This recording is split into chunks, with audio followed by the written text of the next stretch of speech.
Jason Momoa has publicly turned on that certain Aquaman starlet following JD on Instagram. The day that JD takes the stand, he talks about his relationship with that certain Aquaman starlet.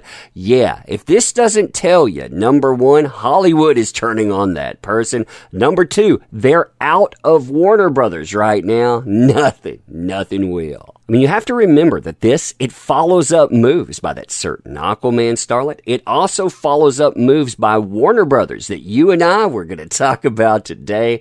This stuff, it gets more and more interesting by the day, doesn't it? I mean, crazy times, huh? Crazy times indeed. So, hey there to all you fine folks on this fine day, by the way. I hope you are doing excellently. And when you're looking at this and you're thinking, wow, I mean, this is something. I mean, after all, again, you have somebody that's supposed to be close to that certain Aquaman starlet, somebody that is a co-star of that certain Aquaman starlet, following JD the day he's taking the stand and he's talking about their relationship.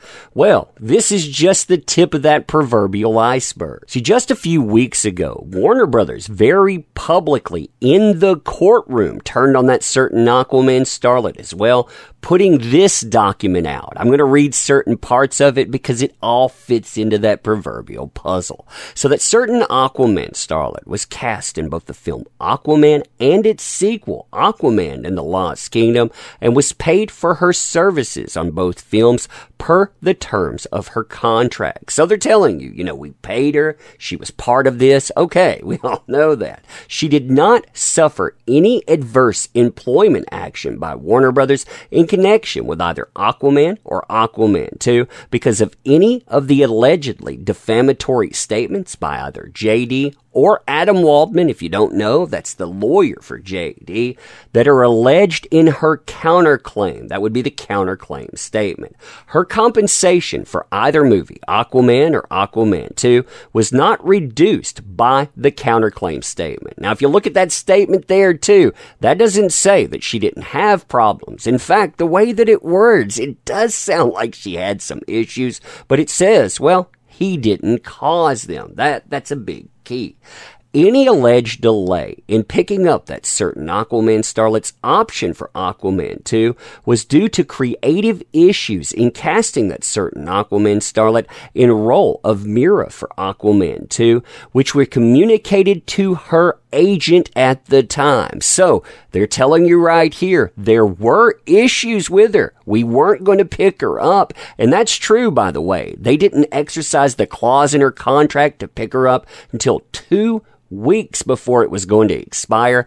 Yeah, they had a lot of deep thoughts about not bringing her back. Any alleged delay in Warner Brothers picking up her option for Aquaman 2 was not due to her dispute with JD or to any of the allegations in this lawsuit, specifically including the counterclaim statement. Warner Brothers, they would not have paid her more money on Aquaman 2, even if she had more time to attempt to renegotiate her contract. I mean, again, that's them unceremoniously throwing her under the bus. They're doing that because, she was told not to bring them into the courtroom, not to talk about their movies in any way, shape, or form when she got brought back. And she did. She did it right off the bat. Now, added to that was another very public move with that certain Aquaman starlet that brought in both Warner Brothers. It brought in also Jason Momoa. You could tell why he might be mad about this. Brought in James Wan, brought in Zack Snyder and more.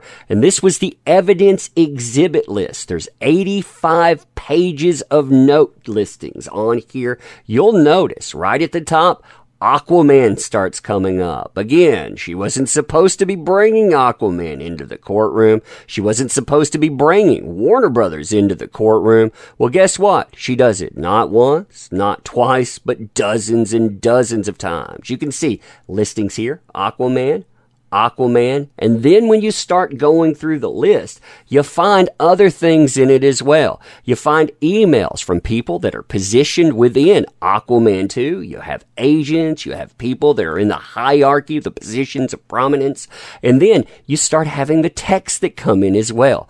Text from James Wan here. Notice that. I mean, would you want your text being on public display? Absolutely not. Look, text from Zack Snyder. Again, really big names that it links to this case. It chooses sides on this case as well. You wouldn't want that for your career. You wouldn't want your name attached. And more importantly, on number 1300 here, you notice text from that certain Aquaman starlet. Notice whose name's attached to this. Jason Momoa. That's right. I'm sure Jason Momoa, he did not appreciate this at all. Now that very public move is followed by another very public move by that certain Aquaman starlet. And remember, this is a person that we've heard about being emotionally volatile. This is somebody that reacts in the moment. They react with anger quite a bit.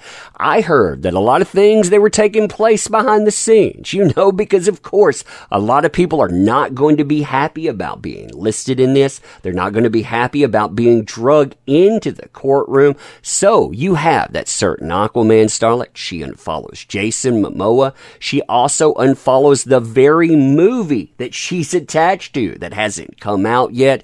Yeah, that says a lot there. Now, the only reason that she followed them back, and you'll notice they're right at the top of her follow list here. These are her follows on Instagram real time, is because we brought this up in a live stream live. And well, she had been bringing us up in court documents.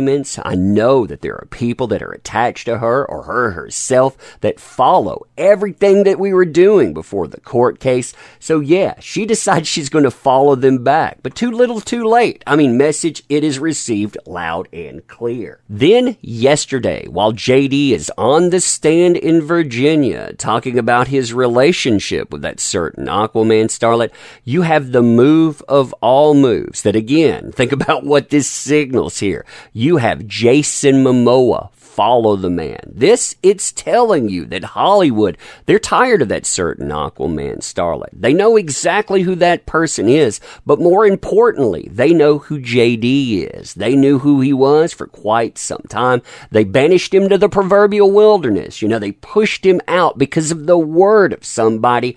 But Jason Momoa right here, he's choosing to follow him. Even though the co-star of the movie that hasn't come out, yeah, they're not going to like this. They're not going to like that at all. Like I said, you can tell what message is being sent here by Jason Momoa. You can tell what message is being sent here by Warner Brothers. Yeah, message loud, message clear, message understood. Before you give too much credit, too, remember, it only took being thrown under the bus for Warner Brothers and Jason Momoa to think, maybe I'm backing the bad guy in this situation. Let me know what you think, though. Check out our book, too. Link is in the description. This is our way of combating industry nonsense. You build your own thing. And thank you for being here. Appreciate you. See you soon.